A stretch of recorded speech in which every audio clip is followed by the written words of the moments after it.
Hey, GLP-1 plus sides community. Before we jump into the podcast, please take the time to leave us a 5-star review on whatever audio platform you're listening to the podcast on. Share your story and how the podcast has helped you. This will help us get referred up in the audio platform so that we can reach more people that need our help, our support, and guidance from our doctors. Help us get loud and change things. Are you interested in understanding GLP-1 medications like Ozempic, Wegovy, or Mounjaro? Then join us on the Plus Sides, Cracking the Obesity Code, the groundbreaking podcast helping people change their lives one episode at a time. The Plus Sides podcast is a disruptor.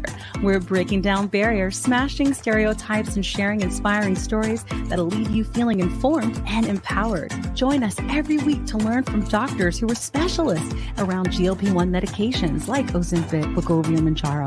They'll provide you with science and facts to validate these incredible stories. But that's not all. We'll also bring you the voices of the GLP-1 Mounjaro TikTok community, real people who face the challenges of obesity-related diseases and disorders and discovered the incredible plus sides of GLP-1 medications. Our episodes are filled with heartwarming stories, laughter, and moments of triumph. You'll connect with our amazing community members who are reclaiming their health and experiencing their fullest lives. Are you ready to embark on a journey of discovery and empowerment? Tune in to the Plus Sides, Cracking the Obesity Code, and together we'll change the narrative around obesity and end the stigma.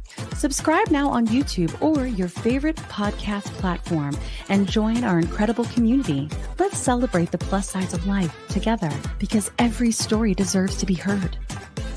Every life deserves to shine, and everyone deserves access to expert knowledge and medication. The Plus Sides Podcast. You're not alone. It's not your fault. Hey everyone, before we dive in, I really want to share something personal with you. About, I want to say like 8 to 10 months ago, after losing 100 pounds on GLP-1s and keeping it off for a long time, I started regaining out of nowhere, and I was terrified. But I also started having hot flashes and bouts of crying and snacky cravings and waking up at 3 a.m. unable to go back to sleep. It turns out I was in perimenopause. So I started hormone replacement therapy, which is also called HRT, through a telehealth called Winona that specializes in this. And it changed everything. And now I'm sleeping better. And my hot flashes are all but gone, thank God. And I feel like myself again. And it turns out that you can actually start perimenopause as early as 35. And well, I'm 46 and she's here. HRT has really come a long way and there's just no need to suffer anymore. So if you're like this and you're in the same boat, you can check out buywinona.com and you can use the link in our link tree to save some money. Want the fastest working GLP-1? For half the price, Ro now offers FDA-approved weight loss injections cheaper. With results you can see faster. Lose 15% of your weight with the formula from Eli Lilly that hits not one, but 2 hormones to curb hunger and nausea. Weight loss faster. Confidence higher. Price cheaper. See if you qualify at ro.co/TV. Welcome to the Bliss Side Podcast. Hey, Janine, how are you? I am. You look windblown. Yes, because I was literally flying back to. You just flew in, literally. Literally. Yes, you did. Yeah. And I felt like I was flying through the airport, so I could get back home. But it's no place like home, and it's no place like being here with you gals. That's yes, right. Gals. I said gals. Yes. Yeah, gal. It's fine. This is Joja. We can say that. Okay. You know, Cool. yeah, sure. All right. Go. She, her. Hey, gal. Kat. How you doing? Hi. How are you guys? I got doing? me a little sniffle, so you're going to see my trusty teepee over here going That's like all right. that. I've had post-nasal drip for like 2 months, so I get it. Oh, yuck. Everybody's been sick for like the past 2 months. It's like they have a cough that just won't go away. The sniffles that are just here to stay. That we had the flu for Christmas. It was a good gift. Yeah, I'm glad I got It's my flu shot this weekend. I'm feeling so much better today. No. That's good. I heard it knocked you on your bug because you got that plus COVID, right? Yeah. Go a shot anyway. Yeah. I'm a boss. She did. What is it? Just like you guys are like, hey, I'll just pay once, and like I don't get it. I ain't getting it Same together. arm. My arm feels like I got a tetanus shot. I bet it does. But, My gosh. I just felt chilled and exhausted. That was it. Yeah. But this morning, I still felt kind of weird, so I didn't go work out. And Yeah. but now I just made it. I made a TikTok about my Rick James t-shirt. I saw the Rick James t-shirt. I can fit it again. It hasn't fit in 20 years. That's amazing. That's amazing. Or, I bought my favorite top, and now I don't know if you guys know, but I'm obsessed with this top.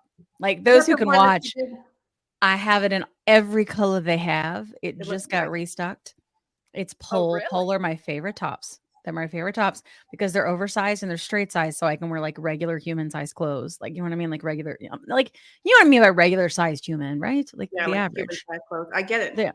Yeah. Like average folk. Like I could walk into an Ender store. Anyway, I like it. I love the pole stuff because it's just like super unique. And I have it in every color. So this season on the podcast, you're going to see this shirt in every color, including the pink one. Oh, I got 2 pink ones. I like that gray one that you. This is the green one. The green. There's a gray one. This is green. The gray one I wore on last season. I don't care. I love it. Like that, that TikTok trend. Like if I like it, I'll buy it in a different color. Hey, that's you, huh? Me. But I am pretty darn sure because when I bought it before and it was out of stock, it was actually a large, and I've since then lost 20 more pounds, and now I think I can wear a medium.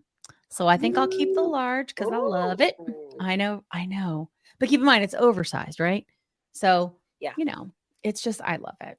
It's cute. Here's the thing. As a plus size lady, I find that there is just not a lot of I feel like I walk into a room and if there's somebody else plus size, a lot of times we're wearing the same clothes, and so I like the pull stuff that comes from the boutiques because I can wear it and I feel like I look more unique, and I'd like to stand out for something other than my boutte. I want to look cute. That's a good idea. Cute. I want to look cute, like the Kardashians. Cute. You know how they always say that? You look cute. I just did a video for for those jeans, the Good American jeans, and I was like, "You look cute." That's what they say to each other when they see each other. Like, and the vocal fry. Glam. You look. And the vocal fry. Yeah, like you like. Yeah. Oh my god. Right. I love any Kardashian trending sound. I think. Yeah, they're funny. Hilarious. I know. I do too. My husband hates that I do, but I'm like, they're so entertaining. They are. I didn't say I want to be their best friends. I'm just saying they're very entertaining. Their madness is just like. Yeah. Oh gosh. Yeah. What are they up to now? Yeah. Yeah. True. Yeah. Anyway, so people that if you're new here, like go back and watch the first 2 seasons, please. Thank you. But if you want to stay, that's cool too. But I'm Kim, and this is the Plus Sides Podcast. I'm the founder and host or something, and Kat's the associate producer and host or something, and JT is a business development person and host, and that's what we do here. I've struggled with obesity since I was a little girl. Since I was 8, I was my first diet at 8 years old. My binge eating disorder, so I don't have to abbreviate it here. My binge eating disorder started there. A lot of disordered eating for me. And when I got to a certain dose of GLP-1 medications, my food noise turned off like a switch, and I have not had any binge eating anything in 17 months. And that is the longest I've ever gone. It is life-changing. My obsessive anxiety is gone. And when you are sick your whole life and then you are better, all you want to do is shout about it. And luckily there was a community here on TikTok and many people that were thrilled to do the same, And so we're trying to get loud and change things on this podcast. We figure we'll be in the thorn of people's sides soon enough. We're a part of some telehealth and stuff, trying to change the way that, our community is treated in healthcare going forward. We're trying to move some sort of needle. And in the meantime, we get messages that we're changing lives. So that's what we try to do here. And we're glad to have you along for the ride. I want to make sure that I get Kat an opportunity to tell her quick spiel, and JT too. JT too. Your spiel. No, it's like shut up. I've struggled with obesity all my life. I like myself as a plus size fat fitty. I like to own that word. I've always loved fitness, did a lot of sports. But now it's amazing. I feel like my exterior is starting to match how I feel on the inside when I work out. I feel fracking amazing every time. Fracking. Every time I have a a workout. Although I will say it's not I don't like wake up and be like, yes, I love it. Because I do love it when I'm doing it. But let's be real. Sure. You can't just get up and be like unicorns and rainbows every morning. Some people are like that, though. I wonder about their brain. Get off your butt. Sometimes some mornings I'm like, get off your ass. I'm just like, I don't believe you. I don't believe you. I'm telling you, I have many. Whenever they are like, oh yeah, jump out and into the gym, like, Fibber. My roommate upstairs. My husband will tell you upstairs. Yeah. He'll tell you. No, there are times and sometimes I'll be like, you haven't had a workout in 2 days. I need you to be happier. So can you go? I love it. Oh my God. Hey JT, who are you? What you doing? How are you? What's up? I know you just flew in. I love that Tell shirt. me about who you are. Thank you. Okay. Oh, it's cute. It's cute. Your shirt's Thank cute. you. Oh, that's Look, so cute. It is cute. That's cute. Thank you. This is in honor. You know, I don't wear red much. It's a shame. It's kind of your color. It's like, bam. Should wear it more often. Well, I mean, thank you. But next month is Valentine's Day. And it's Heart Health Month. It's American Heart Health Month. That's right. So see, I knew you would bring it home. You always do the things. So in response to that, because every February I get into February and I start scrambling for something red to wear that shows a heart. I was actually ahead of the game this year. Oh, yeah, good. you are. And I got Look at you. I have a pink shirt. I have two. I'm going to pretend like that makes me ahead because I didn't even think about it. Yeah. Well, pink works. Well, I mean, pink Kinda. always works. Right? But, always. Clearly. But I said I would wear red because heart health is so important. Yeah, it is now so I'm going to have to important. get red. You made me think about it.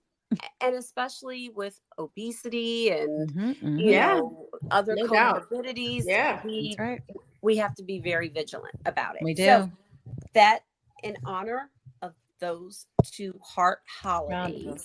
Round of applause. Thank you. I'm wearing a red sweatshirt. Cool. I love it. All right. So we'll get started. Enough with the shenanigans. Although many of you love the shenanigans. And those of you who are still here, you're the diehards. Here for the shenanigans. You're here for the shenanigans. That's right. And we love you. All right. Moving on. Thank you, diehards. Thank you. We have a community guest tonight. And we have a doctor that is an obesity doctor. And we will talk more about how and why all of these things that many of us are experiencing are happening. Because there's actually reasons in science and maths and all those things behind it. And so we want to understand them and we want you to understand them too. So today, our community guest is Jack. What's up, Jack? Hey, Jack. What's you're up, on mute, Jack? friend. You're on mute. You're on mute. Hi, guys. Sorry. Hi. Hey, listen, Jack.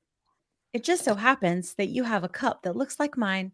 And this cup, if you purchase it, and you use the code +10, it goes towards your favorite community podcast that is all done by donations. I love the cup. It's my favorite cup. I use it every day. I love it too. This is my family. I have like a, because you have families, This one's great though. It's a good family. Yeah. So you can get It is. People be hurting people over these real Stanleys lately and stealing stuff. Like, relax. It's just a cup. Protect yourself. Why pay full Protect price? your Stanley. Crazy. Well, because it's worth it. I mean, I think it's test of time. Like, I don't know if you've ever watched that movie, that show Yellowstone, but he uses a Stanley and I'm like, they've been around since I don't know, forever, 60s or something crazy. Yeah, probably longer than that. Kim, yes, Kim is Jack, Kat. I think you already know this, but Kim is not the person to talk you out of buying a Stanley. No. She influenced me. And I said, Kim, this cup is really big. Yeah. Yep. And that's not Kat. But I said, Kim, this cup is huge. My arm hurts. You know what she told me? You'll get used to it. And did you? Yes. And did you? And also Literally. you're building, muscles while you're at it. You're like drinking your water. I love it. Muscles. I said the other day, people need to stop carrying Stanleys around and just carry Brita filters. It's not enough water. You need more. You need more. That's about how heavy they are. Isn't it? They are heavy though, especially the nice ones that are all MJ'd up. You know, I know. MJ. That's what we're gonna call it from now on. MJ'd up. It's like cowboy up, but not.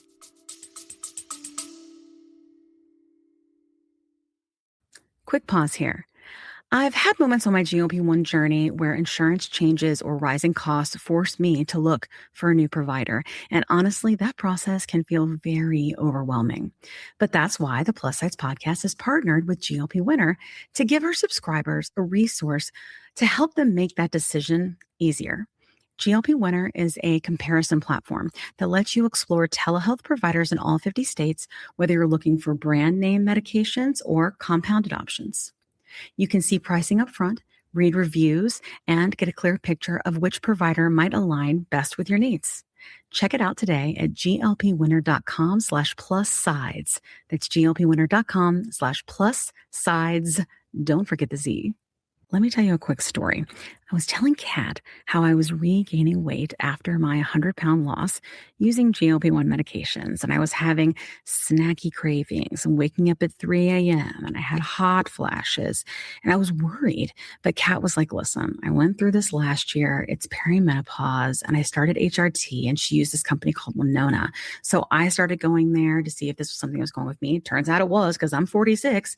And it's been amazing. It's taken a while to find the right dose, but once I did, it's just been huge. I've been sleeping. I feel more myself again. And the hot flashes are gone, which is, geez, really bad. So I will tell you, it's just been so big for me. And so I wanted to partner with them on the podcast because obviously many of our listeners are going through this same age range and definitely are having these issues. And there's just no need for you to suffer. So if you go to the link that's in our link tree, you can click on that and save money. If you go there and you meet all the criteria, and this might be something for you to try. So I just want to make sure you have this great resource because it's just been such a big difference for me and Kat. Again, you can go to the link in our link tree and get what you need.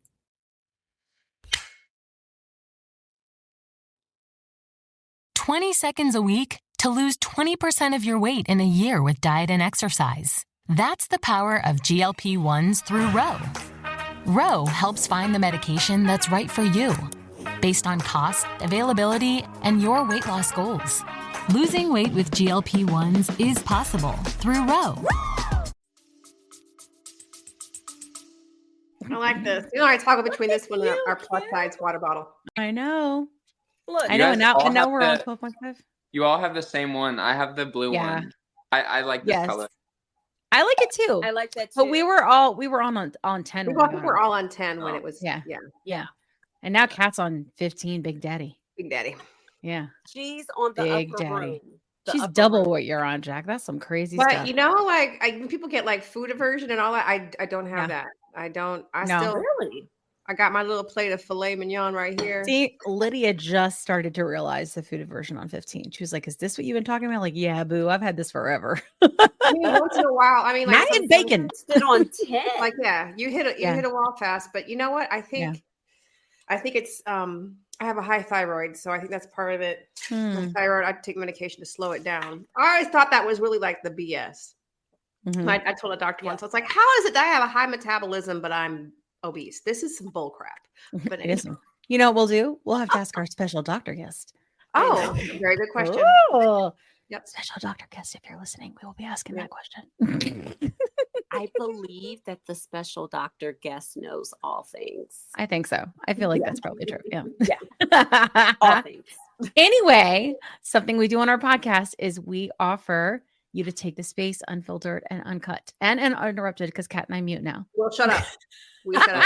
We mute now. So Yeah, you can tell us muting. your story. We're on mute right now. So you want me to start from the beginning? From the beginning of Jack. Okay. Yeah. So Let it rip. 1600 BC. I'm just kidding. So when I was born premature and I had RSV. I was really sickly as a baby. I had a lowered immune system, so I was in and out of the hospital constantly. So the first entire year of my life, because my parents only had vaulted ceilings everywhere else in the house, I had to stay in the closet. Foreshadowing. That's crazy, right? Because it was the only ceiling that had flat ceilings. And so I had to do that because I needed a dehumidifier to help with my lungs. So my entire childhood, I was really sick. I was on high doses of prednisone, on and off steroids constantly, which I think at a young age really had an effect on my eating habits, not only, but my metabolism as well. So growing up, I was obese. I always struggled with food. I always struggled with my eating habits. But I was always in sports. I did soccer, I did football, I did all the sports. So, going into middle school, I had an issue where I went to eat, and I had always had issues with swallowing, but I went to go eat a piece of chicken, and a piece of chicken got stuck in my throat, and it was lodged. So we had to go to Scottish Rite in Atlanta, the Atlanta Children's Hospital. And, well, actually, take a step back. My mom was like, it'll pass. It'll go through. Like, it's okay. So the entire night, I was able to breathe, but I wasn't able to, like, drink anything. It would just come right back up. I wasn't able to swallow. It just was stuck there. It was like a lump in my throat. So went to Scottish Rite. They removed the chicken. They put me on fluids, but they had such a issue with trauma that day that they weren't able to get me in for surgery.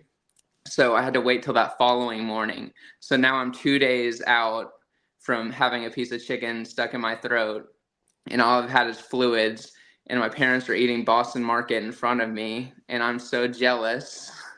It's like the worst thing that you can eat in front of me. I love Boston Market. And so they removed the chicken, and they diagnosed me with eosinophilic esophagitis, which is an autoimmune condition that causes swelling in the esophagus. So that's just a part of my story. Going into high school, I was over 300 pounds, dealt with a lot of bullying, dealt with a lot of the typical stigma that comes with being obese and the hardships of being obese, and coming out and also being closeted as a coping mechanism. Food becomes that thing that kind of fills that. I got tissues, guys. I had to get them. I've got you. Okay, everything's okay. So it was.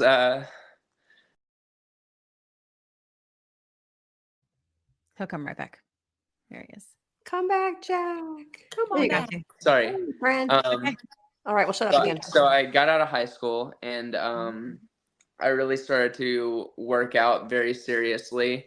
I got with a personal trainer, and then she suggested that I do CrossFit. So I was doing CrossFit, and I kind of got like addicted to it, and it almost became like an unhealthy addiction because I was doing it twice a day. I was restricting my calories. I wasn't moderating. I was depriving my body. And so I lost a ton of weight. I'm about at the weight where I was when I lost all of my weight. So I was working out a lot, and I wasn't eating properly. I lost 140 pounds. I got to 200 pounds, about where I'm at right now. And over time, what I was doing just wasn't sustainable. I could tell the toll that it took on my body, and I slowly started to gain weight back, getting into a relationship, and we enjoy cruising, and we indulge in good food, and, it just, what I was doing wasn't sustainable. So I ended up gaining a large portion of the weight back. So I got back up to 255 pounds. And then that's when I went to go talk to my doctor. She ran blood panels and found that I was hyperlipidemic, and that I was in the pre-diabetic range. So from that conversation that I had with my doctor, she suggested that I try Contrave for the disordered eating, and that would work as step therapy towards getting a GLP-1 medication, because we knew that the medications were more expensive and that they weren't going to approve it without step therapy. So I did Contrave for about 3 weeks, and I got so sick and nauseous, and I was just really ill, and it made me feel so loopy. I was just not myself. I was really out of it. So after doing that, she fought for the appeal. They did it off-label for Mounjaro, and with the autoimmune condition, eosinophilic esophagitis, hyperlipidemia, and prediabetes, I was approved in like 4 hours. And so that was really awesome. I got very lucky because it was before zepbound came to the market, because I probably would have had a lot more issues. But I got a 3-year prior authorization from my insurance, which was absolutely amazing. So so I've been on since August, and I have lost 54 pounds. I'm 1 pound away from Wonderland. And so I am super excited about this journey. I just recently started sharing a lot more and trying to be more involved in the community, because this medication has really changed my relationship with food, but it's completely 180'd my health. And I just have like a whole new mindset. When you're constantly not thinking about the next meal, the anxiety that is taken off your back is absolutely freeing. And I just want other people to have access. So that's really what I want to aspire to help people get. That's awesome, Jack. I love it. I will say, like, I love your lives. And like when you would come to my live, it's like the joy, because you were just the funniest. And the closet joke was so good. That was fantastic, Jack. That was poetry, great. Baby. That was good stuff. Yeah, I was like, how didn't you know, Mom? You put me in there. It was really hard not to bust out laughing, but I kept it in. Yeah. I stayed on mute. I was on mute. That was great. Yeah. This is why Kat and I have to stay on mute, because we will be like, oh, really? Oh my gosh. And we'll do that. Yeah. You'll be here like spilling your guts, and we'll be like, oh my God, because we're bad. And I understand, Jack, because that Boston Market cornbread. Ooh. No, I'm here for the mashed potatoes and gravy. Premature, and how many people came in your live that were preemies, and I'm like, the algorithm knows. Wow. Oh my gosh. Tons of people came in that were premature. I told this story on my live a few times about when I first found the community, and the first person that I found was JT, and I didn't know anything about GLP-1 medications, but she was talking about it, and I was in her live for like 3 hours, and then I just wanted to like find more content. So I went to the search bar and I typed GLP, and then I typed Mounjaro. I spelled it Monjiro, because I didn't even know how to spell it. But I just wanted more. I just wanted more content. I wanted to find it. So I just thought that was like a nice little tidbit. That is nice. Awesome. I know. I have obesity in childhood. So I just thought between you and me and Kat, like we may want to touch on that a little bit more, you know? Cool, of course. Yeah. Okay. Thank you. Let's invite her in. Hi, Dr. Lofton. How you doing? There she is. Hi, everybody. How are you doing? Oh, hey. Hi, Dr. Lofton. Hi. I was listening backstage. We have more things in common than I knew. Yeah. Oh. Yeah. Before we get to the questions, let me rattle some of those off. So one, I'm from Atlanta. Oh. Yes. I didn't know that. Atlanta. Yeah. Childhood obesity. Mm-hmm. My dentist actually was next to Scottish Rite Hospital. So oh my gosh. Oh, wow. Wow. So this is the thing about Boston Market. I went to school in Boston, and they had lots of Boston markets, and I'm vegetarian. My favorite thing was the mac and cheese, but I had to stop eating it because it contains lard. That's why everything is so good. Oh yeah, because Oh. Yeah. It's not, their vegetables are not vegetarian unless they change that. That was a while ago, but yeah, maybe. I doubt it. Oh yeah. It tastes the same. Tallow in there. Wow. Oh no. That's how, like, I think that's what they. What about the apples? Is there lard in the apples? Because those are good. The cinnamon apples. I didn't look at the ingredients. I was looking to see, why are these so good? Why is this so good? And it said lard. Because lard. Because lard. Yeah. So there's two things that make things delicious: lard and gluten. You put them together. That makes sense. That makes sense. Well, we're so glad to have you. If you could tell our audience a little bit about who you are and how you help people, we'd love that.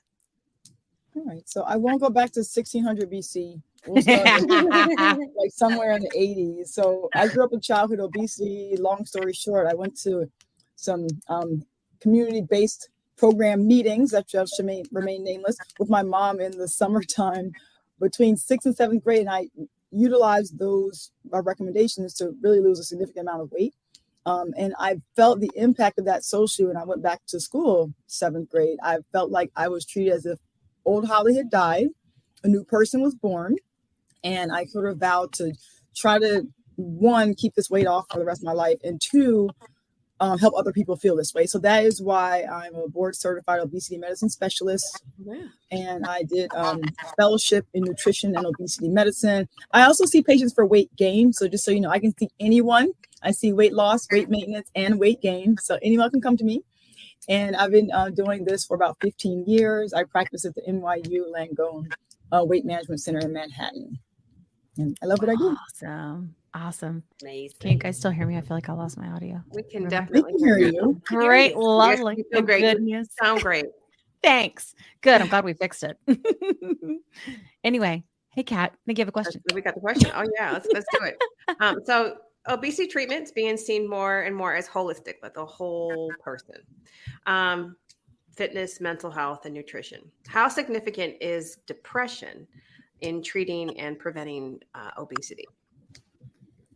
Well, I'll start with answering that question by broadening it a little bit and just say mental health issues overall, because there is a spectrum. So there's what we call dysthymia, where you just have kind of a general lowering of your mood. And we all go through this sometimes. Something happens, we get a little depressed for a short time, and then time goes on and gets better.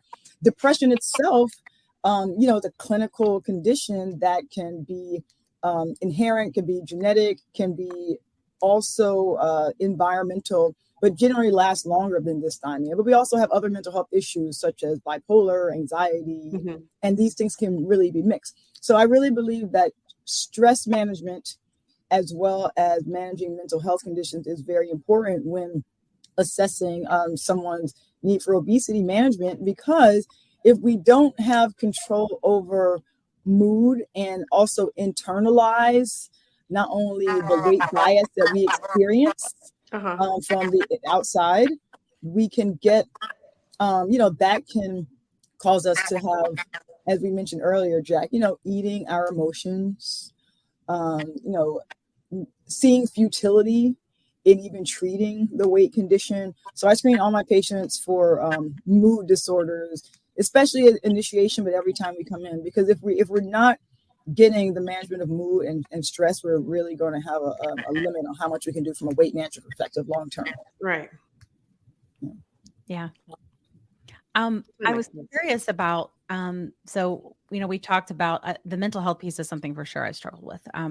I was diagnosed with bipolar, but I was actually, I think maybe not. I don't think that's actually, honestly, now, so many years later, 20 something years later, I think that's what I had. I think I've just always had obesity, and I think it contributed to a lot of things. And I had also been assaulted in college, and it was right after that. I think it was just trauma and stuff like that. So I think it's easy to be kind of misdiagnosed. But it's, I think that's also like a diagnosis that I think that we maybe don't screen for enough or like thoroughly enough. Like it was, I got that diagnosis like that. Like I walked out of that office that day, first day with that diagnosis. But I definitely always struggled with anxiety. And I can't even, like, honestly, the fact that I'm hearing like on a podcast and all the things, like, it's kind of crazy because, but since this medicine, that obsessive, like constant worry and thoughts, that turned off like a switch for me. And, it wasn't any other medications. And trust me, because the bipolar diagnosis, I've been on tons of them, like tons of them.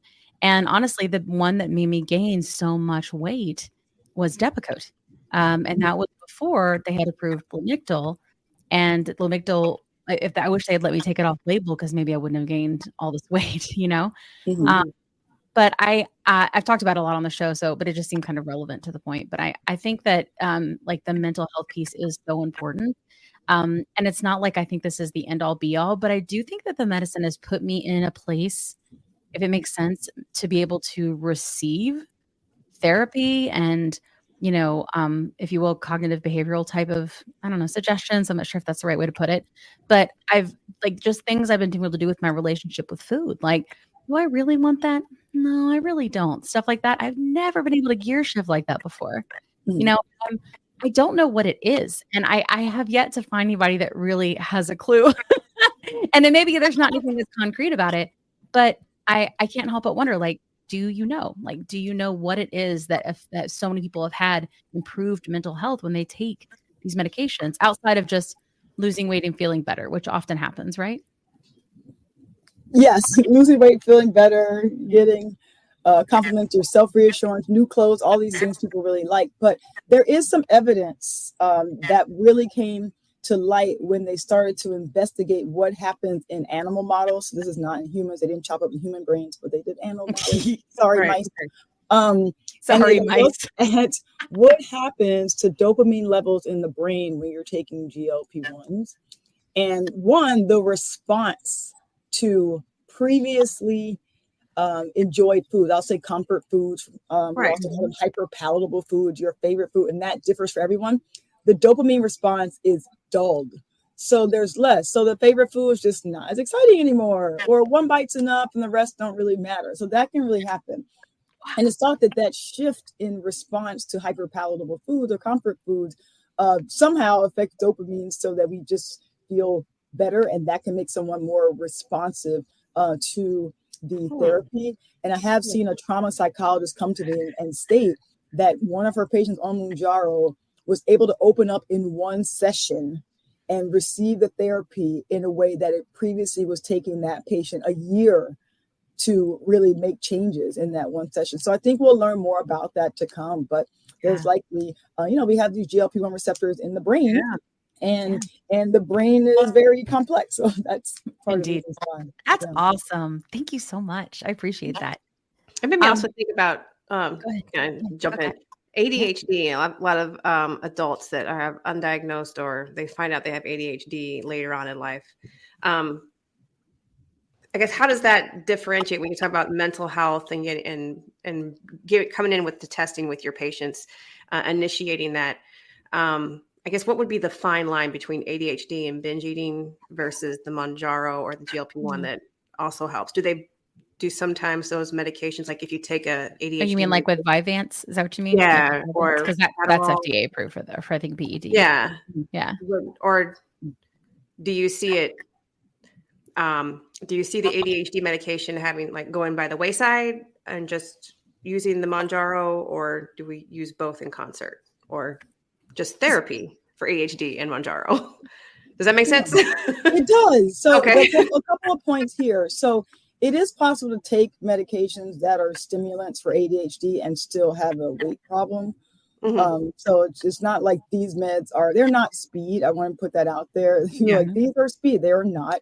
They work in a way where they stimulate your norepinephrine and your serotonin to a degree, similar to how a phentermine would, but it's a different mechanism, the way it affects the brain. And it's sort of counterintuitive. You're like, how is something that's a stimulant going to calm me down from overthinking things? That I never really fully understood, I'll tell you, but it works. But I find that with ADHD, let's say we're using Adderall or Vyvanse, sometimes it creates this pattern where the patient's, the drug has to wear off so you'd be able to go to sleep at night. So what happens is patients sometimes aren't hungry all day because they're repped up by their Adderall, their Vyvanse, and then it wears off so you can go to bed, and then you have a lot of hunger. So I see this pattern where people are not eating, and then eating, and that actually can cause weight gain. It's not the medication itself causes weight gain, but the pattern of eating majority of calories in the evening creates this night eating syndrome, which makes people gain weight. So that can happen with ADHD medications. And I think now this idea of food noise is really popular. I always try to determine which patients have binge eating disorder versus patients who are thinking about food a lot or maybe overeating. Overeating versus binge eating disorder is very different. So I ask my patients, do you feel like there's a static? Like a TV is on, it's static, and it's just saying food, food, food, food, food, food, food, food, food. And people who have binge eating disorder, have like, they would say, yes. Yes, how'd you know? That's exactly what I'm experiencing. So those are my patients I'm going to go more for a Vyvanse, because that's coming from a different area of the brain than the appetite center, which says you're hungry or you're not. Okay. There's that static going on. So that's why, I really try to define the binge eating disorder. And of course, there's all these DSM criteria, but to really put it into lay terms, that's how I define it. That's fascinating. Kat and I both struggle with binge eating since we were young and into adulthood, and have both been able to, actually have that be treated with these medications in a way that never before.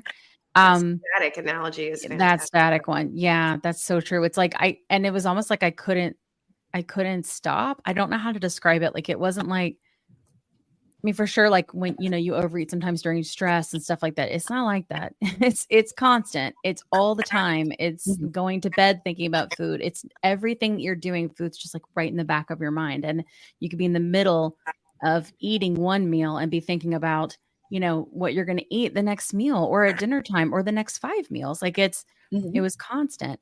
And being free of that has left a tremendous amount of capacity for my brain to do so many other things. Good. And that has just been life-changing for sure. Something that Kat had asked about, or had put some questions in, is that she and I both are larger humans. Like, we're tall, larger people. And we're sort of at this place, she and I, oddly at the same time, where we're the smallest us we've ever been. Like, honestly, there are some people who gain weight, and it's because but there used to be a thin them, right? There is no thin me in the history of me. Like, it does not exist. There is no thin Kim, right? So the mental piece of trying to reconcile with that I'm the size I was in high school, and I'm still plus size. Like, I'm still, in the 240s. I'm very tall, but I'm still plus size. And I'm scared to not be plus size, because I've always been, and I've become to where I've almost identified with that. So I think that has a lot to do, in my opinion, and kind of what I've been working through with the body positivity movement, right? Like, with people saying this is who we are and accepting our bodies for who they are and what they are. But part of me thinks the reason that I did that is because I had to survive, right? With the way that so many people with obesity are shamed and just treated horribly, especially in this country. And I'm curious, like, in treating people with obesity, especially when they get down to where that switch is about to happen, right? And maybe they've never been thin, right?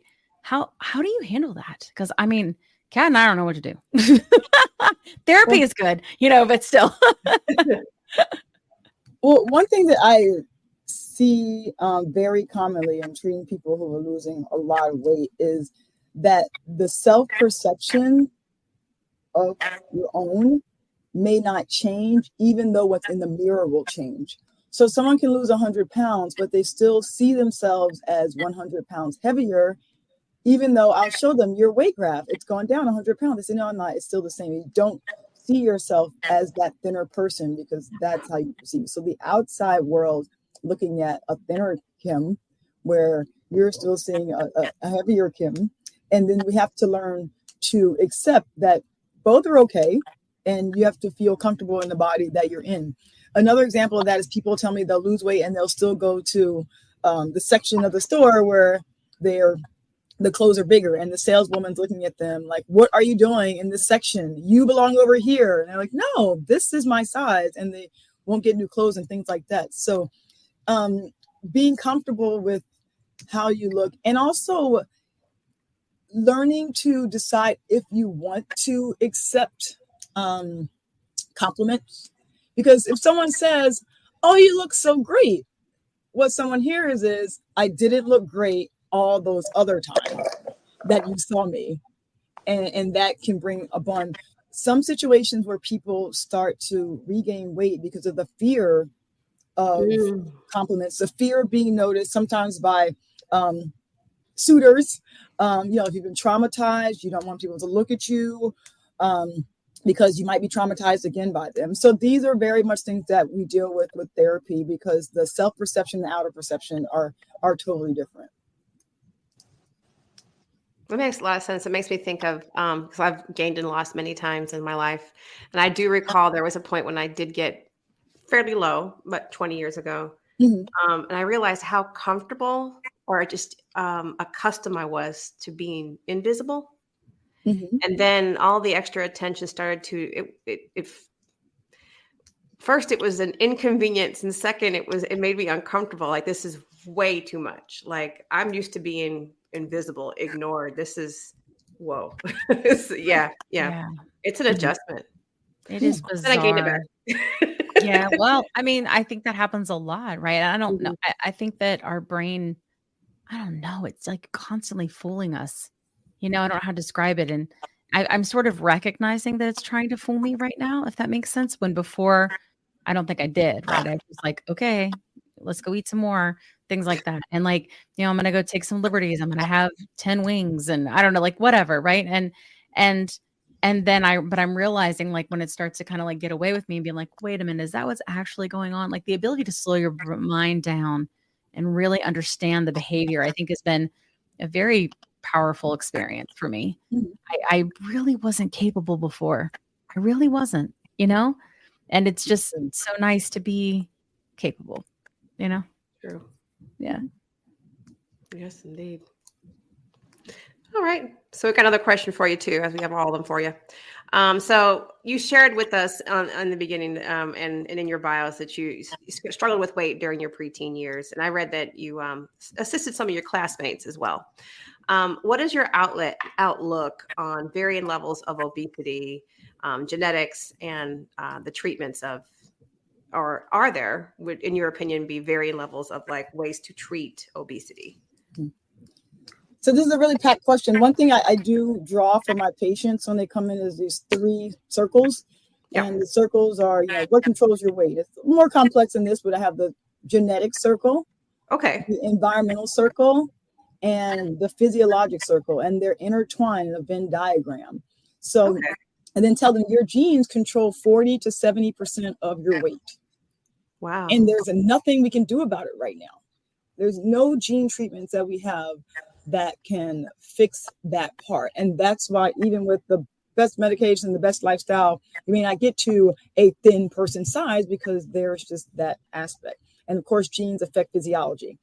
Then when we look into the intersection between genes and environment, a really common message I get is, I ask people when they start to gain weight, and being in New York, they say, oh, when I moved to the US from what other country. So what happens there is epigenetics, meaning there is a gene that was turned off when you were living in your home country. But you came here and were exposed to something. Maybe it's the air, a food additive, something that turned that gene on. So previously you could not keep weight on in your other country. How come you can do it too efficiently here and really start to gain weight? So the epigenetics, the combination of how environment affects genes, is a piece, again, that we can't control. And that's why we need the treatment. So the only things we can affect are our environment, diet, exercise, behaviors, and physiology. That's medication to help your body want to lose weight. Our bodies are designed to survive famines.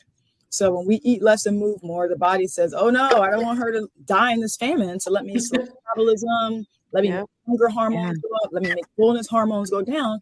And the treatments we have now do the opposite of that. And there are more treatments in the pipeline that will do that more effectively and treat more people and be tolerated by and really accepted physiologically by more people, so we can find these. And I think that's what's really unique about, this newer class of medication, because if we were talking 20 years ago, we say, if Intramine doesn't work for you, something must be wrong with you. Right. You're lying. True. And what have we discovered? I really think that people have a GLP-1 deficiency. Yeah. And that's something that we should consider renaming obesity as we look into other I love that aspects. Because what do we do when you have low thyroid? We give you thyroid hormone back, and then things get better. So we give GLP, we give GIP. There's a third G, the glucagon one.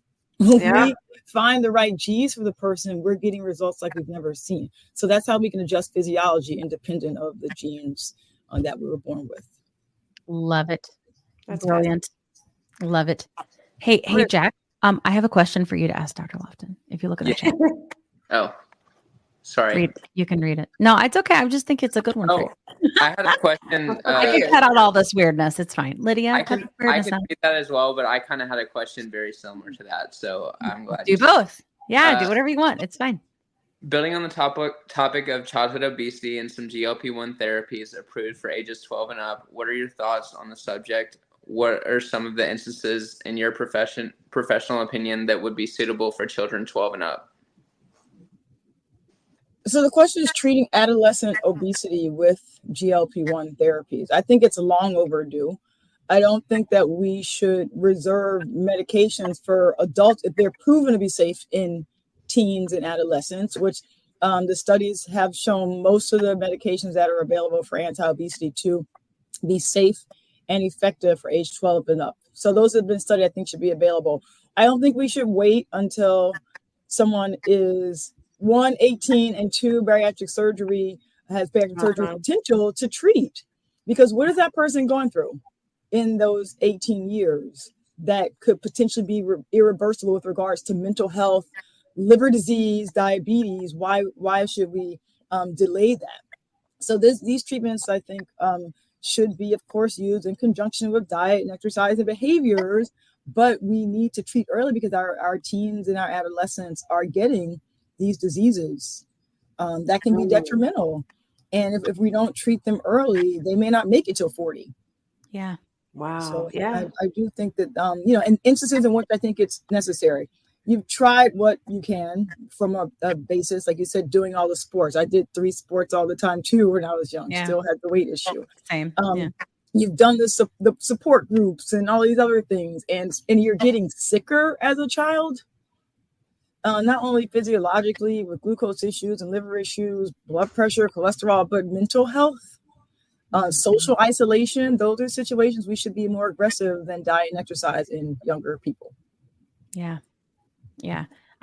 There is a tremendous amount of just like shame and stuff that went on with me. Like I, even though like, I'm not like Kat where I was like Queen Fitness, but I was in Flagline. You dance with a flag on a football field. Like I was also a singer. So I was like, it wasn't like I wasn't social and I wasn't active, there she is. We got JT Beck. But I also played softball. I did ballet and tap. Like I was always very active, but I was still big. And everybody just said that it was because of how badly I ate. But the thing is I didn't eat badly. I don't like giving like that to food anymore, but like that is what I thought at the time. But I didn't eat badly that much in front of people. It was only when they weren't looking, right? So, and then I think that's where sort of like hiding the food because I felt like I couldn't stop, right? Started happening. And I remember when we first started this podcast, like episode 5, we had an obesity doctor on. And I didn't even want to touch the whole childhood obesity thing, even though I had struggled with it. I just didn't even want to go there. And eventually we decided if we could ask him the question because the community was really like, we want to know, right? Because if it wasn't about them, they were thinking more about their children and grandchildren. What does this mean now that we know more? How do we get ahead of this or can we? And, I asked him about it and he was like, he specifically mentioned that there was a disorder called Prader-Willi's, I think. Where children, he's like, this would actually be a really good treatment for someone like that because the only treatment is putting a lock on the refrigerator. And he was talking with us about that. And we were like, oh my God. And we didn't even know that was a thing. And we also didn't know that, that there were, bariatric surgery that could be done on children. And he said to us, and it was like a big moment, and he's not a specialist for children. He said, I think that before, we consider doing a life-changing, life-altering, body-altering surgery on a child, we can consider a medication. Like we should at least talk about it. Just because it's, something that you shoot into your skin, I don't think that it shouldn't be part of the conversation. And I thought that was fascinating, I had never heard that before. You know, I'm glad to know that you're like open to it. I'm wondering, like, when we did have a childhood obesity episode too as well, and we're hearing that it's even harder for kids to get approved for the medication than it even is for adults, though. Oh, that they would much rather approve the surgery. It is. The insurances are thinking about a lifetime of therapy, and unfortunately, that's financially driven when it should be health driven. To point out, though, Prader-Willi and other genetic syndromes of obesity, we call these are usually identified in the pediatrician's office because there is it's highly abnormal rate of weight gain in a young child. So we're talking 2 years old, 18 months, you see obesity. And we do screen for that in our adult clinic, but we see it usually is diagnosed in the pediatrician's office because the weight curve is they're off the chart before they reach 2 years old. We actually screen with genetic tests for syndromes like Prader-Willi, Bardet-Biedl syndrome is another one, because these are defects in the receptors for satiety in the brain. And if they really have both genes for those deficiencies, such as POMC, which is satiety signal, the leptin receptor, then these drugs actually won't work if they have both genes. There's one drug that does work called Semaglutide for these people with Bardet-Biedl and Prader-Willi. Bariatric surgery does not work with Prader-Willi. It does not. So that's something we see someone fail bariatric surgery and say, let's do this genetic test, because there is one drug now that if we can prove the patient has these genes, there's the company actually really helps get approval because it's $25,000 a month. Oh my gosh. The only thing that will treat it, this medication is setmelanotide. So we do have treatments for those, and they're approved for, I think, ages 2 and up. Oh my gosh. $25,000 a month. It gets covered though. It does, because and there are a lot of clinical trials going on with them because it's so rare. I mean, this is 1 in 5 million people have these. Yes. Wow. Fascinating. Wow. Sorry, that like blew my mind, girl. JT, can you see us? Because we can't see you. I keep losing you. I can go ahead. I can hear you. Wait, no, that was Kat. That's me. Okay, we can't see or hear her. JT has left the building. She has found the exits. Dr. Lofton, speaking to childhood obesity and the coping mechanisms that come along with obesity, I, for one, was someone that coped with eating, and also with humor was a big coping mechanism for me. And from a young age, I ingrained it in myself that the way to make other people like me was to degrade myself and to degrade my looks and to talk poorly about myself.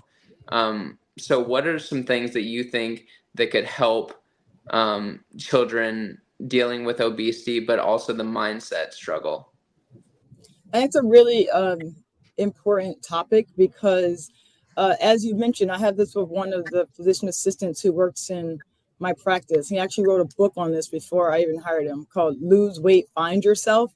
And he grew up in denial about his sexuality and masked this with overeating and some social isolation. And then when he was ready to come out, he was able to have great success with weight loss, and also made this his job. He works with me, so he does that.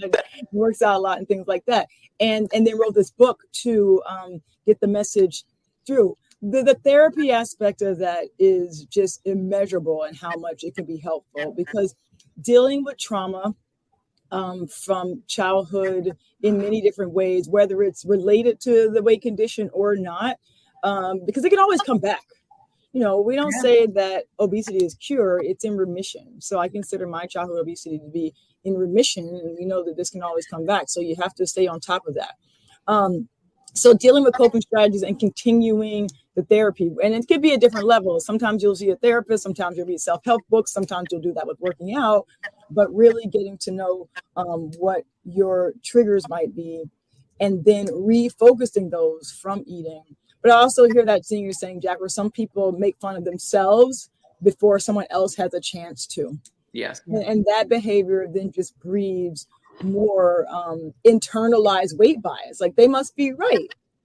I am really fat, and I should make fun of myself first before that before the group has a chance to. And that is something that we see as in the medical field as well, this internalized weight bias. You know, back in the day when, and this could still happen, some doctors say if you were just trying harder, you'll be able to lose this weight. And these are the negative stereotypes that we have about you. People really take that on and then have these poor coping mechanisms, which can limit results. Yeah, for sure. That therapy piece has been a really big thing for me. I think, and I also think that community is a big deal. So a lot of us that have found a community on TikTok, of all places, geez. I swear, if like 20-year-old me would like hear this, they'd be like, "What the heck is wrong with you? Get off the internet," you know.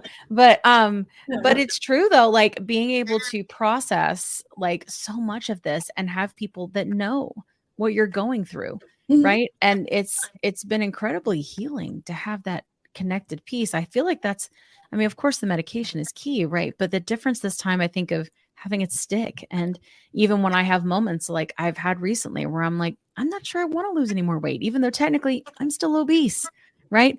And it's because of this. And I just posted a moment feeling very vulnerable, sharing it with my community of 47,000 people and thinking that it would like, this is ridiculous. And when I did, the amount of people that were like, me too, it was huge. And I felt like, oh, okay, so we've got this, we can do this, you know, and it's okay. Right. And hearing that from others, having that community piece baked in, I feel like has been such a big difference for me. Has it been for you ladies too? The community is definitely a major impact. I do want to say, like, you know, through body positivity, all these many, many years, like I've learned to embrace and enjoy how I look. So now I am at that crossroads where like, I like this. I like this. If I could lose more, I would like that too. But I'm enjoying this, if that makes makes sense. But yeah, I totally get that. Yeah. Minus the skin. I'm ready to get rid of that. But you know, minus that, I think, you know, I'm okay with it. You know? I also don't even feel like I have to run and go have surgery or anything like that. I think eventually the skin is going to continue to be an issue. It's a lot, you know, 100 pounds is a lot of weight. I've never lost this much before, you know? So, yeah, I mean, it's crazy. And I don't know, like I hit these things. And I'm curious, maybe you can kind of speak to it a little bit about set weights. Like we've heard about the set weight theory. And I feel like I've hit many on this journey. I have so many friends that they lost consistently 1 to 2 pounds a week, 1 to 2 pounds a week the whole time. And every now and then they'd be like, oh, I gained a little bit. Man, they were just like this. I'm not like that. That is not how I roll. Like my body is like this and like this all the way around. So I never did like cute shot day videos or anything like that because I had never had anything consistent. You know what I mean? Yeah. You know, and but I'm wondering, like, I remember when I hit the weight that I was before, like when I got pregnant with my son. Miracle baby, pregnant with my son. And I remember it was 280. And my body fought that weight and made me gain and go back down and bounce around for 3 months until eventually it let it go, you know? And it's like, I don't really know what that is. Can you explain like what the whole idea of set weight theory is? Yeah. So this is a theory, I will say. Yeah. So it's not been proven that there's a set point, but what you're referring to is, you know, in equilibrium, if we kind of just let everything go, this is the weight you're going to be.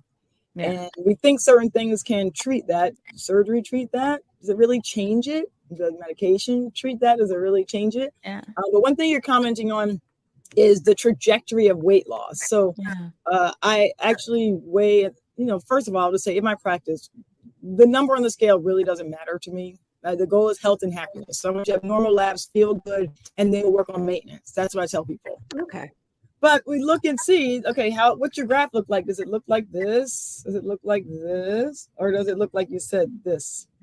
That tells me what your body is doing. When you start getting to this part, You're trying to eat less and move more, your body's fighting back. You're trying to eat less and move more, your body's fighting back. So that tells me that if you want to get below this, we need to change something because your body is saying, I'm not doing it. Yeah. That was my whole 2023. That's awesome. Okay, but it's starting to like move down now, but yeah. Oh, wow. Eventually. So, you look at the trajectory. That's why I like graphing the weight to see what's going to happen next. How proactive do I need to be? And if we need to get down here and we're here, we probably need to change your medication or make a major dietary change or see if there's something else we can do in the environment. Because when you look at the graphs from the studies, they're all like, phew, but those are an average of 2,000 to 3,000 people, keep in mind. Yeah. That's why it looks like that. A lot of times I see stair steps down with weight. Yeah. So it's really about kind of evaluating where you are in the grand scheme of things. I definitely don't even consider like looking at my rate of loss, and I still have a cycle. So I don't even do that until the month is over. And then when I look back, it's about 1 to 1.5 pounds a week. But if I look just by week, sometimes I'll be up 3 pounds and I'm like, I think that's poop and water. You know what I mean? Like exactly. That's why I just like, but I had to learn a lot about that. It has been interesting to have a better relationship with the scale, if that makes sense, through this whole process. It is a like JT says, it is a marathon, not a sprint. Like it is a time thing. It is a commitment. And like, I mean, there are some people that we know, like we have somebody in our community and I think he's weighs over 400 pounds, but he's lost like so much weight. I want to say like 60 pounds or something like that in just like a few months, so it's like everybody seems to have a different kind of rate of loss, Right. Yeah. JT, I think you had a question. Yeah. Now that we can see you, your lovely face. I'm so happy to see you all. But Dr. Lofton, in your practice, how do you evaluate success in the treatment of obesity? Meaning, do you evaluate all wins, such as blood work, quality of life, and movement on top of the number on the scale?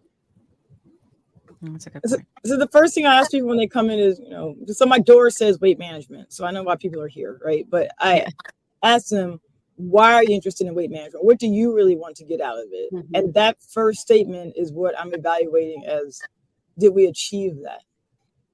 Because we know that our scale goals change, right? I see people, I want to lose 30 pounds. We get to 30 pounds. Oh, the goal, that number changes. It's okay. Now I want to lose 40 pounds. That's fine. So I look at your health and your happiness, normal labs, you feeling good, being able to move throughout the world with ease. So if previously your knees hurt and now they don't, that's a non-scale win. And also, confidence, mental health, those are things that really can waver, even weight is up or down due to other things. So we really look at all of those, not just the number on the scale. We have to put the number in the chart for insurance purposes. Sure. Otherwise, I wouldn't really care. But I like to graph it and things like that. But it's really about you feeling good. Some people say, I want to be able to tie my shoes. And I can't. Right. Okay, let's achieve that. Right. Yeah, totally.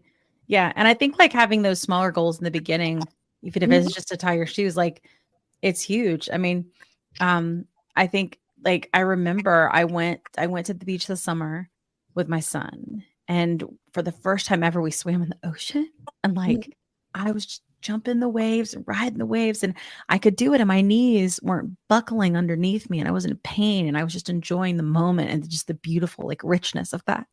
And it was like, I was like, everything is worth it just for this. Like it was the coolest thing. I think it's just that people don't realize there are people that want to be thin and skinny and all of those things. I think the only reason we want that is because of society, which will go into JT's question. But I feel like we just want to see our children grow up. We just want to see our grandchildren. We just want to be able to have adventures and not be in pain, And I'm always like just saying, I feel like, people with obesity, we're just people that have a sickness and we need medicine and we deserve medicine. I think that going back into like how society views it and continues to look at it like it's Phenermine or like it's a diet pill. I don't know how to get away from that. I really don't, Yeah. It's awful. Go ahead, JT. Sorry. Yeah. No, that's actually a really good point, because so many people who are entering the community are like, oh, the, appetite suppression it's like that's all they focus on. And I always say these medications do more than just appetite suppression. If that's what you wanted, you could go to the drugstore and get it. But thank you. But you know, we seem to be in a time where obesity medicine is becoming more prevalent in the public eye. So do you predict a time where the greater public and medicine will be able to see obesity differently than just caloric deficit? I think we're getting there to look at it from a more holistic approach. And I think that's starting with combining the body positivity movement with the fact that we have safe, effective treatments. And one, knowing that those two are not in opposition. You can love your body and still want to lose weight. And I don't think we need to pick one, you know, and if you're in a body positivity group, don't shame the person who wants to treat their weight, you know, with medications or whatever treatment they decide to do so, because that's their body and it's about how they feel. So I think with changing opinions, recognizing weight bias, I do a lot of talk about weight bias because that's still one of the discriminatory practices that's unfortunately still accepted in the media, in schools, in workplaces, in the medical setting. We need to understand this exists and it's not okay. We need to change that bias. It should be completely unacceptable, like racial bias or other things like that. And then we can't be in a place where we're shaming people for being a higher weight and we're shaming them for treating it. I had to tell this to a patient the other day. She said, I really don't want meds. I said, well, what's your reason for not wanting meds? She said, well, I don't want people to think that I'm taking meds. So I said, well, you don't have to tell anybody outside this room, but you're going to have opposition, unfortunately, in our world either way. If you do or if you don't. So really changing that narrative. And I don't think we should hide it. I don't think we should feel that it needs to be something that's under the table. Of course, it's your body. You can just decide what to disclose. I give you a lot of credit for Mounjaro cups, by the way, with the group. Love it. Because it shouldn't be anything shameful. We don't shame people for having cholesterol issues or diabetes issues. Again, those are culminations of genes and behaviors and physiology too. So it's really about changing the perspective, and we're getting there, but there's still a lot of work. Yeah, for sure. Yeah, we're trying to. I like that. We're on the same road together. We can just put it together. Yeah, like they don't have to be mutually exclusive. You can be positive about your body while you're treating your disease. I feel that way. Yeah. In terms of insulin resistance, we've been hearing this a lot on the show from doctors kind of talking about this being a spectrum, right? But does everybody that has obesity have insulin resistance of some sort? We don't know is the answer, because we can't measure insulin resistance very well. There's a time. How do we measure it? Can you explain it the ways that we do? In research settings, there is a test called a HOMA-IR. It's a test for insulin resistance, but it's really expensive and not really feasible to do just when you go to get your labs drawn. So they don't do it all the time. But I believe that insulin resistance is present before it shows up on labs. So I don't think we have a sensitive enough test to determine everyone who's insulin resistant. By the time we see it on labs, we see insulin levels rising or we see A1Cs rising. The insulin resistance has been present for decades, maybe. Right. So I think we need a better screening tool to determine who has insulin resistance and who doesn't. Now, but we do know sort of the other way. So if you have type 2 diabetes, we know you have insulin resistance. If you have non-alcoholic fatty liver disease, we know you have insulin resistance. So we can see that backwards. But I think we need a better screening tool to see who's insulin resistant so we can treat early. The other thing is a lot of the meds that cause weight gain, you mentioned earlier, medication-induced weight gain, steroids, some of the antidepressants, those cause an insulin resistance. But you don't see the numbers changing until it's too late. I mean, how long have you been on? What was the one you mentioned? You were taking Depakote. Labs were normal for a while. Then one day they switched. So there was a period in which we didn't know you're insulin resistant. 20 years. 20 years for me. Exactly. Yeah. More than that even, because I think it was before I even met my husband. So I mean, and it wasn't until honestly, it wasn't until COVID, till I hurt my back, till I gained the weight back again. I couldn't get it off after I had my kid. And then I go to the doctor and they're like, hey, we got to talk, you know, like next time you come, we're going to be talking, having a different conversation. Let's try to do something now, you know?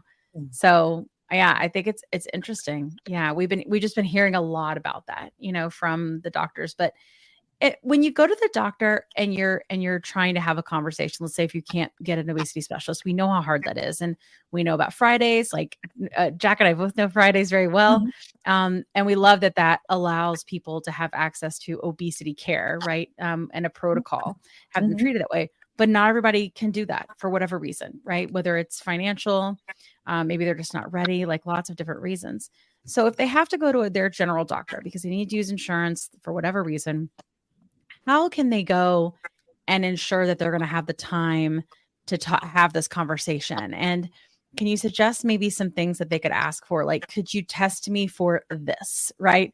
Could you run a test to check me for insulin resistance? Could you test me for, should you pull a non-fasting insulin? I don't know, or something like that. Is there anything that we can do to try to help? Because there are so many, general doctors, I just want like PCPs, however it is, that they just don't know. They really don't. And it's gotten to the point where as the patients, we're kind of having to advocate for ourselves. Do you have any suggestions?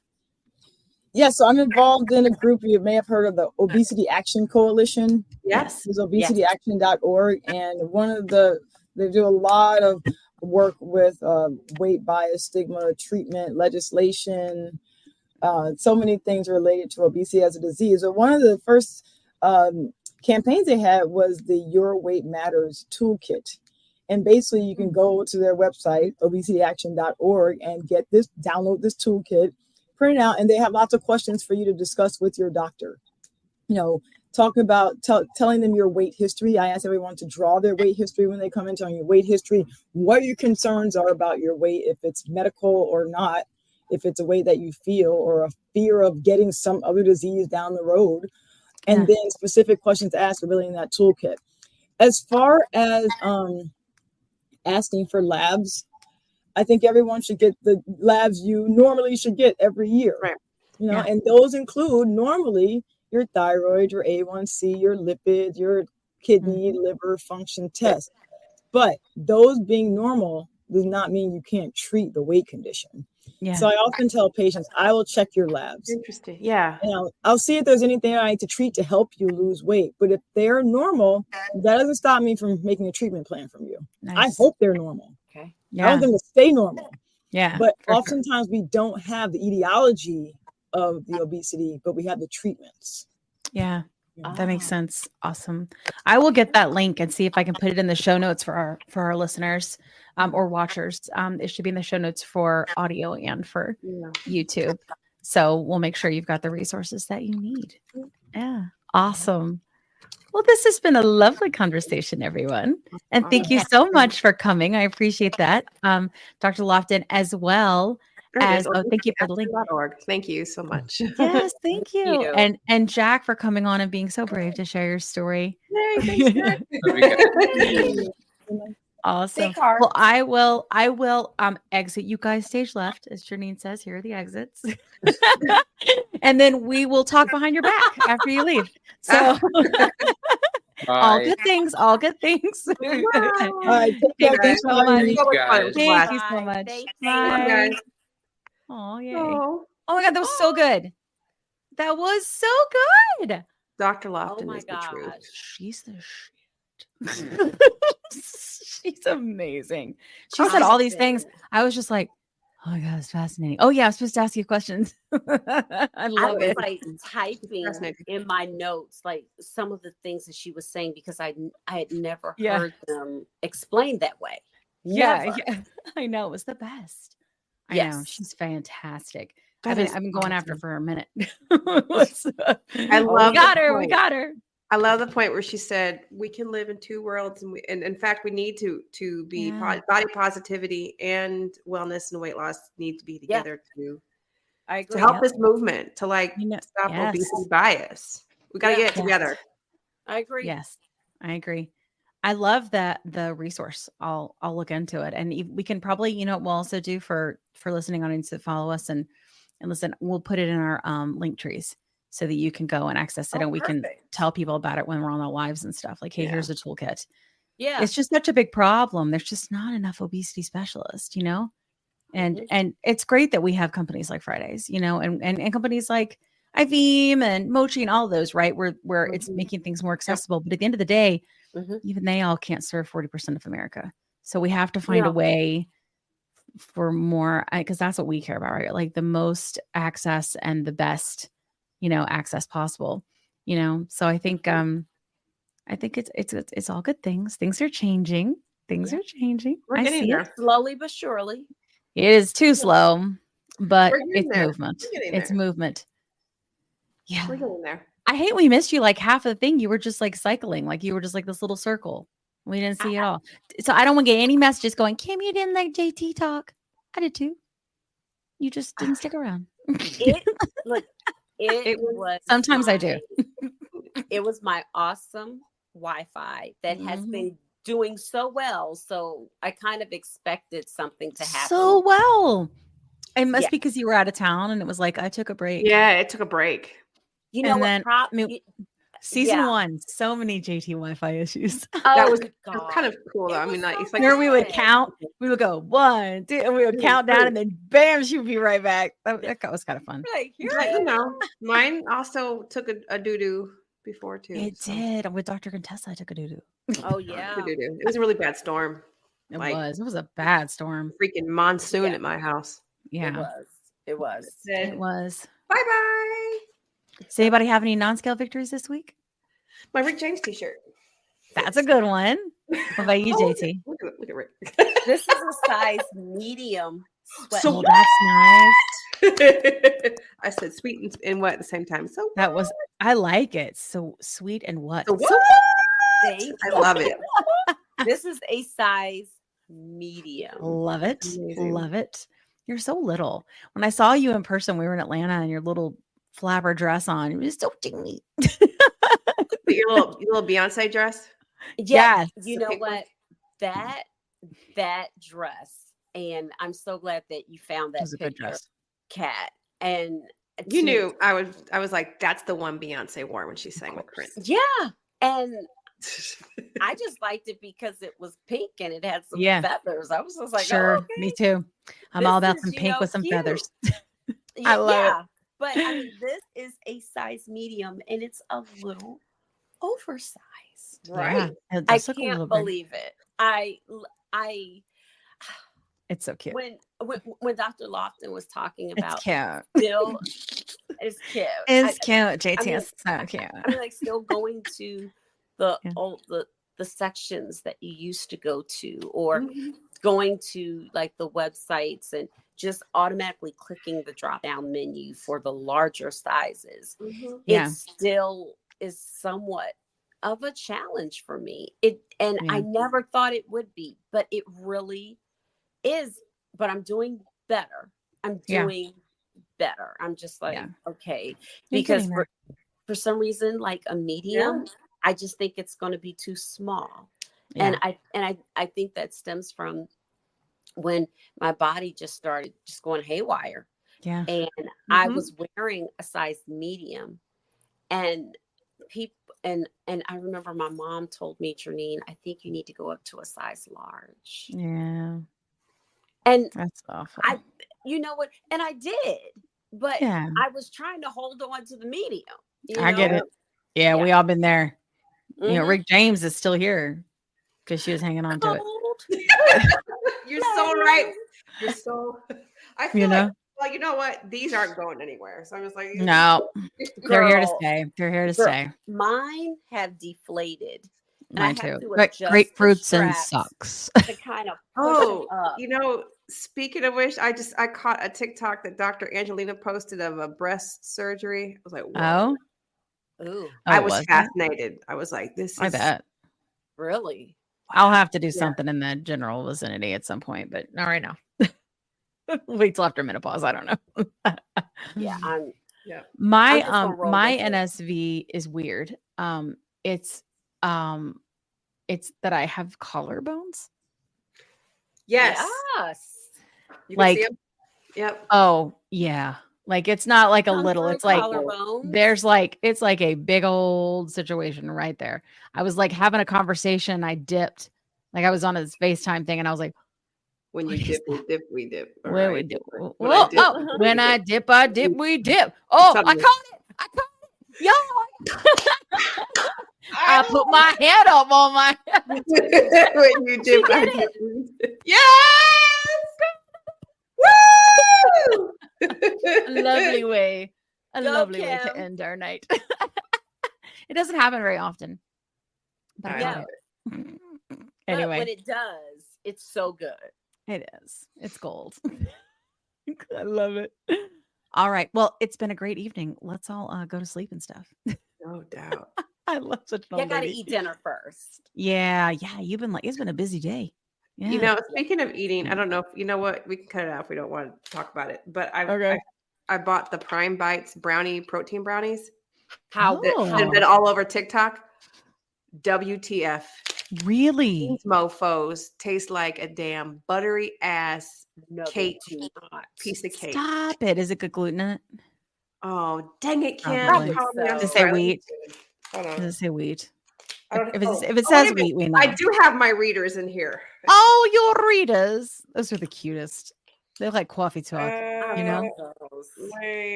Wait. Dr. Lofton's a badass. Oh, I don't know. Look at this. Almond flour, vegetable oil. Well, I can't eat it then. Tapioca fiber. Ooh, this is all trending to gluten-free. I know. Let's see. Lecithin. That's and everything. If it didn't say wheat in like the first 4 ingredients, I think. Girl, I don't think I see gluten in here. Great. Gluten-free on the box. What does it have like contains milk or something like that at the bottom? Because it would say contains wheat. It contains milk, eggs, soy, almond. Now listen, it does say may contain trace amounts. Wheat, peanut, cashew, walnut, pecan. Or as we say in Georgia, pecan. But I say pecan. I don't know. I change it up a lot. Sometimes it is definitely a pecan pie. You know what I'll do? It is not a pecan pie. I will save you a bite, Kim, to make sure and see if you have any gut reaction to it. This is the birthday cake. We'll know if I start to itch. I itch when I eat it. It's awful. Take a little baby bite. Yeah. But oh my God. Usually protein, anything. I'm excited. Tastes like a foot. Yeah, agreed. I got to try it now. Tastes like this. I haven't found anything that's very good. Like a shoe. So anyway, and listen, we didn't get paid to do that. I just decided to try it. However, we are open to it. We are not above it. Reach out. Not above this talk. But those we're things fine. We got a whole lane for an advertiser that wants to be a protein. We've been trying to get devotion. Nothing yet. Ghost guys who make ghost protein. That stuff is great too. Oh, okay. But bless the chill. Yeah. And I also discovered Premier Protein. What are you talking about? Oh, it's this. Are you talking about devotion or soul? Oh, she picked it up and I didn't even drop it down. I was singing Earth, Wind, and Fire. You need devotion. Oh, yeah. Yes. You didn't pick it up yet. I did not. Oh, I missed that one. I was write it down in the history books. Kat missed a drop because this cake is so good. Yeah, I want to try it. I can't eat it because it has almond flour in it. Does it have almond flour? Oh, that sucks. Yeah, that's the only thing worse than that is being allergic to wheat. And maybe peanuts. Peanuts is kind of a that's a bum deal. Peanuts is tough. Yeah, peanuts is tough. It's in everything. It's way worse than wheat. Yeah. Plus, you know, anaphylactic shock and all. You know. Yeah. That might be something to consider. Yeah, for sure. Mm-hmm. I don't know. Nope. Anyway, good talk. Should we break, guys? This was awesome. See you next week. All right. Remember, you're not alone, and it's not your fault. It's not your fault. You're not alone. Nope. It's not your fault. We'll see you next week. Nope, Hasta la pasta. I should know. Hasta la pasta. We haven't said that in forever. I know. Hasta la pasta. Bye, everybody. Bye. Let me tell you a quick story. I was telling Kat how I was regaining weight after my 100-pound loss using GLP-1 medications, and I was having snacky cravings and waking up at 3 a.m., and I had hot flashes, and I was worried. But Kat was like, listen, I went through this last year. It's perimenopause, and I started HRT, and she used this company called Winona. So I started going there to see if this was something that was going with me. Turns out it was, because I'm 46. And it's been amazing. It's taken a while to find the right dose, but once I did, it's just been huge. I've been sleeping. I feel more myself again. And the hot flashes are gone, which is, geez, really bad. So I will tell you, it's just been so big for me. And so I wanted to partner with them on the podcast because obviously many of our listeners are going through the same age range and definitely are having these issues. And there's just no need for you to suffer. So if you go to the link that's in our link tree, you can click on that and save money. If you go there and you meet all the criteria, this might be something for you to try. So I just want to make sure you had this great resource because it's just been such a big difference for me and Kat. Again, you can go to the link in our link tree and get what you need. Today's episode is brought to you by Ro, a telehealth platform that's changing the game of GLP-1 access. What sets Ro apart? Ro understands the challenges of navigating insurance hurdles and the skyrocketing prices of GLP-1 medications. That's why they specialize in getting insurance approvals for GLP-1s. And if insurance is a barrier, they go a step further by prescribing brand name zepbound vials for prices close to those of compound GLP-1s. With Ro, you're not just getting a prescription, you're getting a partner in your journey that's helping you access affordable treatment and guiding you every step of the way. Whether it's insurance approvals or cost-effective alternatives, Ro is here to make sure that you get the medication you need. Visit ro.co/plussides with a Z today to see how they can help you take control of your weight management journey with affordable, accessible care. That's ro.co/plussides with a Z, making healthcare work for you. Check out the link in our show notes for more details. Are you interested in understanding GLP-1 medications like Ozempic, Wegovy, or Mounjaro? Then join us on the Plus Sides Cracking the Obesity Code, the groundbreaking podcast helping people change their lives one episode at a time. The Plus Sides podcast is a disruptor. We're breaking down barriers, smashing stereotypes, and sharing inspiring stories that'll leave you feeling informed and empowered. Join us every week to learn from doctors who are specialists around GLP-1 medications like Ozempic, Wegovy, and Mounjaro. They'll provide you with science and facts to validate these incredible stories. But that's not all. We'll also bring you the voices of the GLP-1 Mounjaro TikTok community, real people who face the challenges of obesity-related diseases and disorders and discovered the incredible plus sides of GLP-1 medications. Our episodes are filled with heartwarming stories, laughter, and moments of triumph. You'll connect with our amazing community members who are reclaiming their health and experiencing their fullest lives. Are you ready to embark on a journey of discovery and empowerment? Tune in to the Plus Sides Cracking the Obesity Code, and together we'll change the narrative around obesity and end the stigma. Subscribe now on YouTube or your favorite podcast platform and join our incredible community. Let's celebrate the plus sides of life together because every story deserves to be heard. Every life deserves to shine, and everyone deserves access to expert knowledge and medication. The Plus Sides Podcast. You're not alone. It's not your fault.